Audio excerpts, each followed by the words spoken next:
Welcome to the Big Re and Ace Pick 6 Final Four special. Let's go, Ace. Bam. All right, boys and girls. 2022 Final Four is here. Big Re. Cannot wait. Nothing like March Madness. Actually kind of sad because, it's dwindling down. We started with 68 teams and now we're down to 4. But before we get into the episode, Big Re, let the viewers make sure to know. like, subscribe, comment. And there is a link in the description for the merch. Get your merch. Merch has actually been on fire lately, Big Re. We're getting a lot more sales. And so that's good. People are supporting the channel. Link to our Instagram. Follow us on Instagram.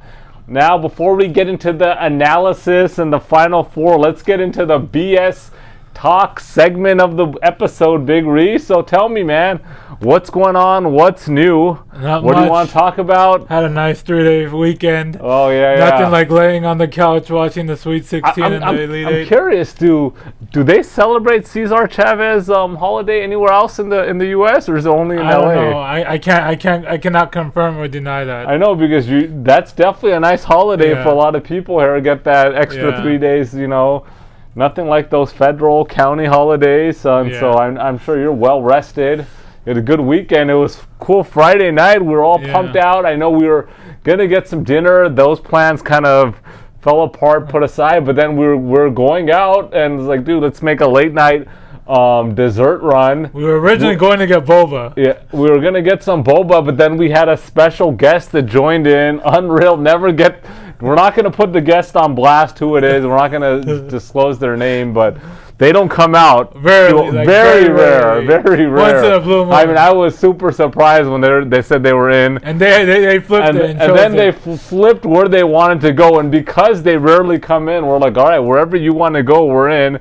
Ended up going to Yogurtland, which honestly, I was kind of hesitant to go, but then it actually worked out pretty good. I haven't been to Yogurtland in a while. I haven't been there for years. They took away the sample cups. I know you were pretty disappointed about that. I probably would have not got anything if I got the I knew that was your cups. strategy, Big Re, and I knew you were disappointed when they didn't give those, but it's pretty good, man. They had I had 4 different flavors of the. I had 3. Oh, you had 3? Okay, and I had you didn't get any toppings. No, because you don't get to put your toppings anymore. Yeah, but still, the toppings are the toppings. They'll put it for you. I always got to get sprinkles. Nothing like sprinkles, and got the little mini M&Ms, so that was good. And that was a good night, even though the dinner plans got kind of doozied out. But then Saturday, Sunday, we had the Elite 8. I mean Thursday, Friday, Sweet 16, and then Saturday, Sunday, the Elite 8. Man, it was some good matchups. Kind of disappointed about St. Pete's. I wanted to see them advance, which I knew most likely wasn't going to happen. It was waiting for them to just get their ass handed to them. I think a lot of people expected this and saw this coming, but I just hope they made it more competitive. I was thinking that the St. Pete coach might do some chess moves and try to either maybe milk the clock and shorten the game like crazy or do something really like a straight chess move to try to get to Final Four, but he didn't. He kind of played, and this game was over from the beginning. I think they started off, 9-0, and then it was like 12-2, and just this game was a doozy from the get-go. But look, got to give credit to St. Pete. They got through Kentucky, then they got through Murray State, then they beat Purdue, bro, in the Sweet 16, plus 610 on the money line, and was that dude on Purdue, the 7-3 guy, was he crying after the game? It looked like he was. A lot of people cry, man, and I can't blame them. They put all this heartfelt work time in. I don't blame them. I mean, and these guys are still kids too. They're not guys. They're fair. Still kids. That's fair. These are youngsters. They are kids, but you guys are. People are crying after losing the game. No comment. It was what it is. You want to cry. You want to cry. Someone took your lollipop. You want to cry. You lost your game. You want to cry if your boyfriend or girlfriend broke up with you. It's up to you. B.O.D. I can't say anything. You want to cry. Nothing's, shed those tears, guys. Nothing wrong with that. But yeah, St. Pete's, I was hoping that they gave a better performance, but is what it is, setting up for a nice Final Four. We had what else? I mean, UCLA what's going on? Choked. UCLA, that was a really good game, actually. Yeah, it was. They played well, and it looked like they were going to take it. Love just took over the game, That guy, Caleb Love, is legit, man. That guy's been playing well. Is he related to Kevin? No. I mean, does he look like he's related to Kevin? Could be. I mean, come on, Big B. But that guy's legit. Caleb Love is legit. But look, those guys. That was a really good game, and the Texas Tech Duke game was legit. That was fire. Yeah. I mean, I had UCLA and Texas Tech, and they both lost, and so that look, that's gonna set up for a really good UNC Duke game that we'll get into in a little bit. Had some good barbecue over the weekend, but I've been feeling brisket lately. I don't know. I've been just in the mood for brisket, and then I heard Z-Ball, who's a guest on our show, Z-Ball podcast. He was out in the Texas area. Nothing like fucking Franklin's barbecue. And he went to Franklin's Barbecue in Austin, Texas. And damn, I'm jealous, man. And that just got me all pumped up. And he said it was fire. Yeah. Franklin's Barbecue. I'm sure a lot of the viewers know about Franklin's in Austin. If you're probably in Texas, you know about Franklin's, right? Yeah, because there's not much to do in Texas. No, but there's a lot of barbecue, bro, in Texas. Besides eat. Okay, but that's true. But I'm sure there's a ton of there's a ton of barbecue spots and briskets, and they know how to barbecue in Texas. Everything's bigger in Texas. That's for sure. Everything is bigger. Some things are too big. If you know what I mean. But look, Franklin's Barbecue. I've been in the mood for a Sonic run, Big Ree. We were near one. I know we were. We didn't hit up. We had a different dessert. Yeah, but I don't know. I'm in the mood for a Sonic, dude. I mean, I'm thinking back to our Vegas trip when we went to Nielsen's and had that concrete, and we might have to hit up a local spot if we're not going to make the trek out to Sonic. But I'm feeling that. We'll see. Thinking about hitting up Magic Mountain sometime soon just to get a funnel cake. What do you think? Just tell them I want to go. Literally heard. Will they let me in? You think? Just to get the funnel cake? Maybe someone will buy it for you. Like they'll have an employee. That's a good question. If I just wanted to get in there just to get the funnel cake, would they let me? Maybe an employee will let you. I think our friend. I don't want to name him, but I think he has a season pass. Do you not want to name him because you don't really have a friend, you're just making this up, or do you really have a friend that has a season pass? He's your friend too. I have no idea what you're talking about. Okay. Because if I knew somebody that has a season pass to Magic Mountain, I'd probably want to join them and go. Yeah. But okay. Now I know who you're talking about. Okay, that guy's a big Magic Mountain. I might have to hit him up and just pay him to get me the funnel cake. But you got to have the funnel cake right there. Yeah, exactly. So he'll have to buy it for you, bring it to your car. No, I'm not waiting in the car. Hell no. You got to have the funnel cake out there. I'm sure he has a free parking. And there's nothing better than going to Magic Mountain, spending the day, going on all the roller coasters, all that good stuff, and then at nighttime going on one of the water rides, preferably Raging Waters. They still have that there? Roaring Rapids. Okay, Raging Waters is the other theme park. Roaring Rapids. Going on there, getting all wet, and then jumping in and getting that warm funnel cake with some strawberry, powdered sugar. Now they put the ice cream too. They do? Yeah. That's a little bit too fancy for me. Yeah. I'll take the ice cream on a Pizookie. But they put the soft serve ice cream.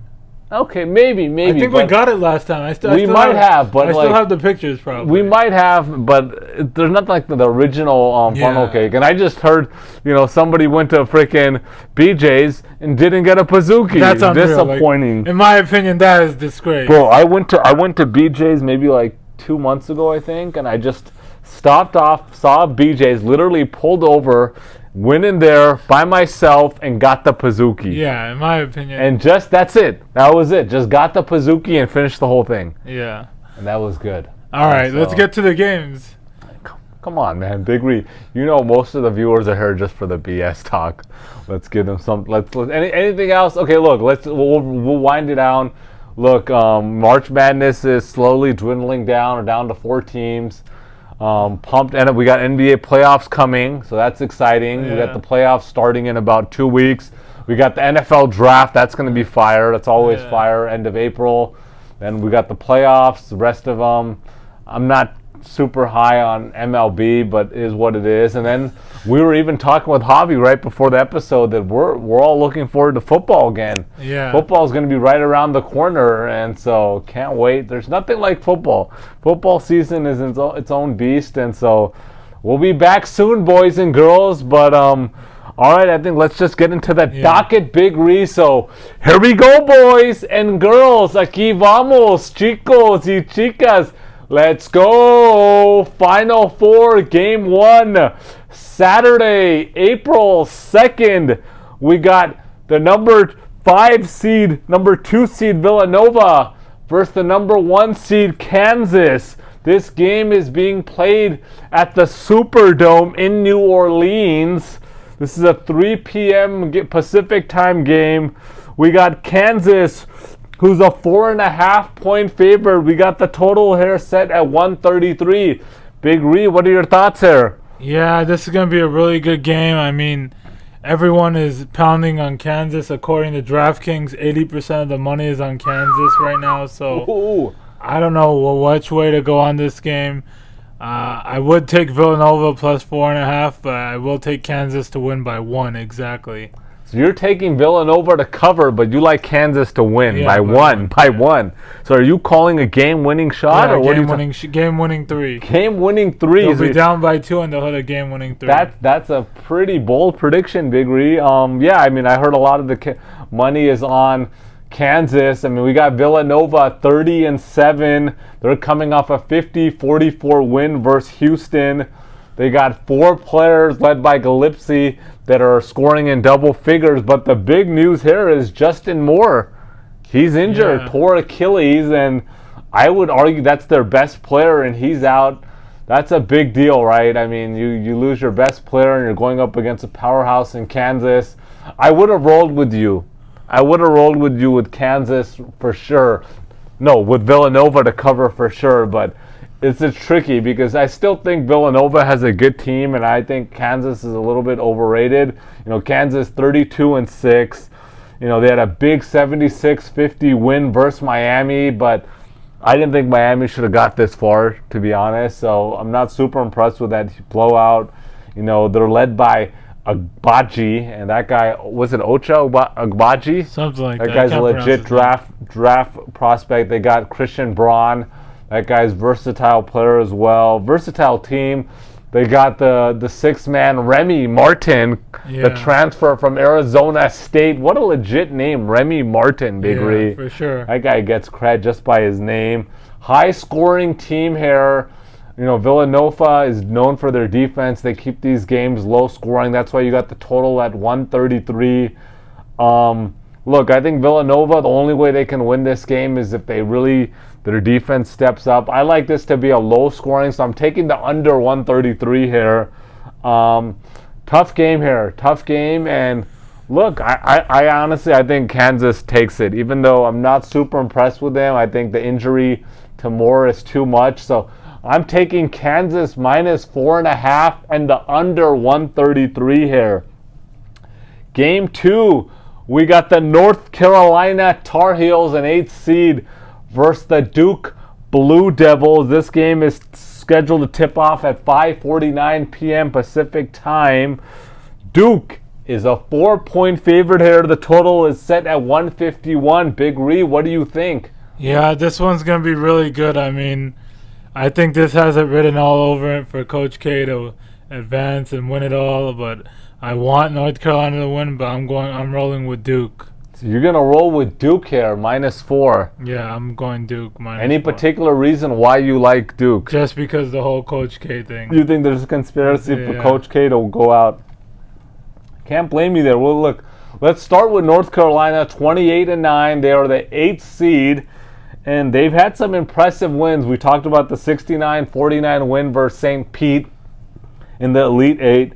Then an impressive 73-66 win versus UCLA in the Sweet 16. A 93-86 win versus Baylor in the round of 32. So look, they've had some legit wins. I mean, Baylor and UCLA, 2 really legit wins. Caleb Love, that guy's legit, man. Clutch, is not afraid of the moment. That guy had some big shots and just pulling up. And so that guy, he's 6'4", so he's a little bit short. But that guy's legit. Then we got Duke, 32-6. You know, they're coming off a 78-69 win versus Arkansas. They had a 78-73 win versus Texas Tech in the Sweet 16. 85-76 win versus Michigan State. And so they've had some solid wins. They are obviously loaded led by top 3 projected pick Paulo Banchero. They got Wendell Moore Jr., they got Williams, Griffin, 5 players averaging double digits, so loaded. I think those 5 are all projected first-round picks. Look, I kind of buy into a little bit of your conspiracy with Duke and sending out Coach K with the championship. This is going to be a really good game. I wouldn't underestimate UNC either because, look, they came in at an 8 seed and they're winning against good teams. I think Duke has the talent to win. They have more talent here. But you know what? I'm gonna roll with UNC to cover here. I think this is gonna be a close game. Yeah, it could be. I think UNC covers. I think Duke wins, but I think UNC covers. They play well. They can beat Duke. Duke, historically is not always getting to the championship games, especially and they have a lot of talent. So wouldn't be surprised there. But I think they cover for sure. And I'm taking the UNC to cover. The total points, 151. I'm going to roll with the under here also. Right. I think both teams are going to, shorten the game here. It's going to be a very intense game. And so I'm taking the under in both games. I'm taking UNC to cover. And then, I think it should be the championship game is going to be, in a week from now. And so, we'll see what happens there, but those are my picks. Okay. Can't wait for Saturday to get the popcorn, get on the recliner and watch these games. Anything else you want to throw out before we, sign off, Big Ree? That's pretty much it. Make sure to like, subscribe, comment. Peace out, guys.